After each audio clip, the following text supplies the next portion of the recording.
यूक्रेनी ड्रोन हमलों से कैसे रूस घबरा गया है, क्योंकि ड्रोन अटैक से ट्रेन को बचाने में जुटा है रूस और ट्रेन को लोहे के जाल में अब बंद किया गया है। रूस की ट्रेन को टारगेट कर रहा है यूक्रेन। अब तक रूस की कई ट्रेन पर हमले हो चुके हैं।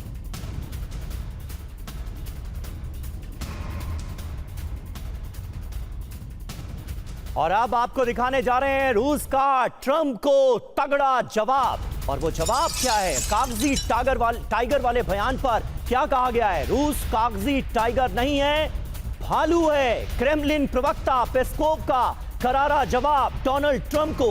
ट्रंप ने रूस को कागजी टाइगर कहा था और इसी का अब रूस ने तगड़े अंदाज में जवाब दिया है।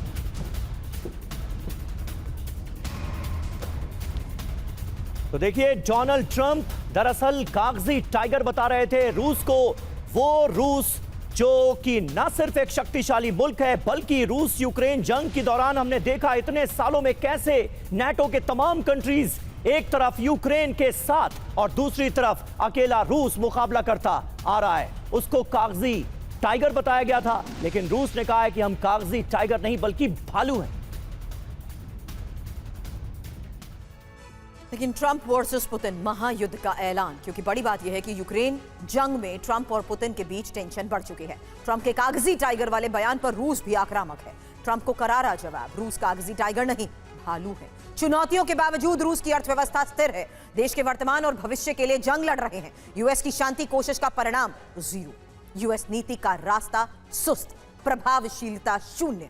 पुतिन के टारगेट को पूरा करेगी हमारी सेना। और यही बयान दिमित्री पेस्कोव, जो कि क्रेमलिन के प्रवक्ता है, उनकी तरफ से आया। लेकिन प्रोफेसर सतीश, इस बयान के बीच सबसे बड़ी बात यह है कि आखिर किस तरीके से पुतिन भी अपनी मंशा साफ रख चुके हैं कि किसी भी तरह के सीज फायर को लेकर बातचीत अगर असफल रही तो उसकी वजह भी ट्रंप ही है। और तमाम चुनौतियों के बावजूद रूस जिस तरीके से सैंक्शंस के बावजूद अभी भी स्थिर है, आज भी इस बयान के आधार पर यह चुनौती कि यह जंग लंबी खिंचेगी।